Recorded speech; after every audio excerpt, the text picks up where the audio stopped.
नमस्कार, स्वागत है आप सभी का हमारे YouTube चैनल ज्ञान भक्ति वर्षा में। आज हम वर्णन करेंगे महावीर घटोत्कच की कथा का। दोस्तों, आपसे निवेदन है, आप हमें सपोर्ट करने के लिए सब्सक्राइब बटन जरूर दबाएं और बेल आइकन दबाना ना भूलें। तो चलिए शुरू करते हैं।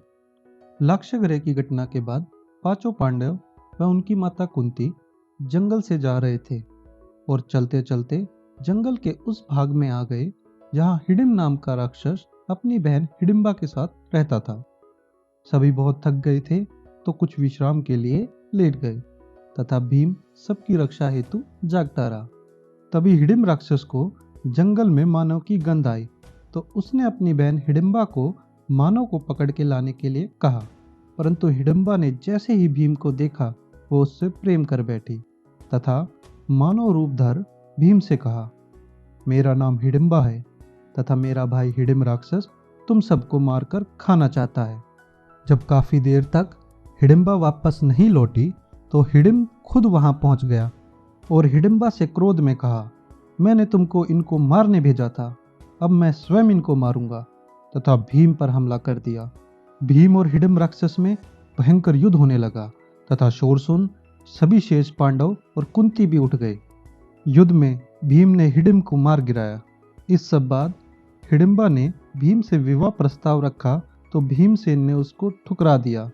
फिर उसने माता कुंती से प्रार्थना की और कुंती मान गई, परंतु एक शर्त रखी कि विवाह के बाद भीम केवल संतान प्राप्ति तक तुम्हारे साथ रहेगा तथा फिर पांडवों के साथ लौट जाएगा। इसी बीच भीम ने भी एक शर्त रखी, बोला वह केवल दिन के समय हिडिंबा के साथ रहेगा तथा रात में अपने भाइयों व माता की रक्षा हेतु उनके साथ रहेगा। हिडिंबा ने खुशी खुशी दोनों शर्तों को मान लिया। विवाह के कुछ पश्चात दोनों को एक पुत्र की प्राप्ति हुई जिसका नाम घटोत्कच रखा। घटोत्कच के जन्म पश्चात पांडव वहां से चले गए तथा घटोत्कच ने अपनी मां हिडिंबा से शिक्षा ग्रहण की और दिव्य शक्तियां भी प्राप्त करी। एक दिन हिडिंबा ने देवी मां की बलि हेतु घटोत्कच को एक मानव को लाने के लिए कहा। वह अपनी माता की आज्ञा अनुसार मानव की तलाश में निकल गया। तभी उसको एक छोटा परिवार दिखा जिसमें माता पिता व 3 पुत्र थे। घटोत्कच ने उनमें से एक मानव को अपने साथ चलने को कहा तो बड़े पुत्र को पिता ने तथा छोटे पुत्र को माता ने प्रिय होने के कारण रोक लिया। इसीलिए घटोत्कच मध्यम पुत्र को साथ लेके चल पड़ा। तभी अज्ञातवास में रह रहे भीमसेन भी वहीं आ गए और परिवार को रोता देख सारी बात जानी और घटोत्कच से बोले, मैं भी अपने भाइयों में मध्यम हूँ, तुम मुझको लेके चलो और उसके साथ हो लिए। परंतु जैसे ही वो घटोत्कच की गुफा के पास पहुंचे तो भीमसेन ने घटोत्कच के साथ युद्ध शुरू कर दिया। युद्ध की आवाज सुन हिडिंबा भी बाहर आ गई तथा घटोत्कच को रोकते हुए भीमसेन से परिचित कराया।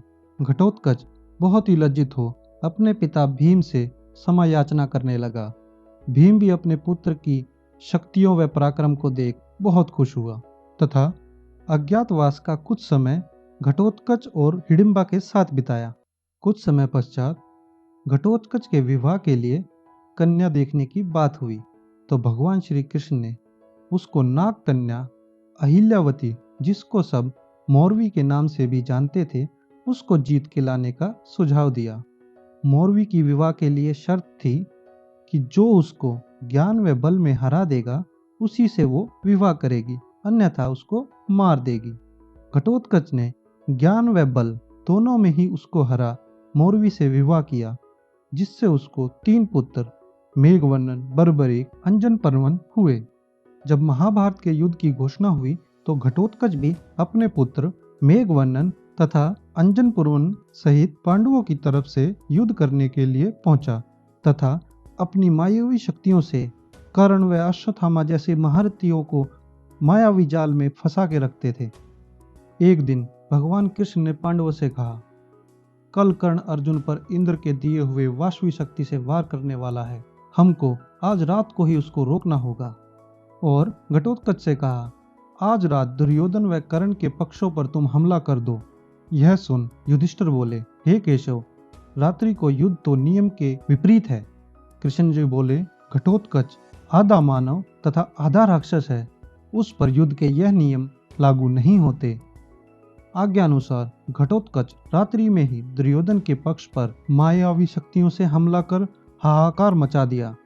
दुर्योधन इतना भयभीत हो गया कि कर्ण से निवेदन करने लगा कि वो इंद्र शक्ति का प्रयोग कर घटोत्कच को मार दे, अन्यथा कल तक हमारे पास युद्ध के लिए कोई सेना न बचेगी।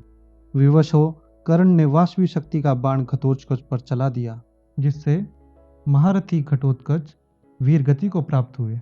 दोस्तों, घटोत्कच ने न केवल महाभारत के युद्ध में पुत्र धर्म का पालन किया, बल्कि अर्जुन के प्राणों की रक्षा भी की और धर्म के इस युद्ध में धर्म के लिए वीरता से युद्ध भी किया।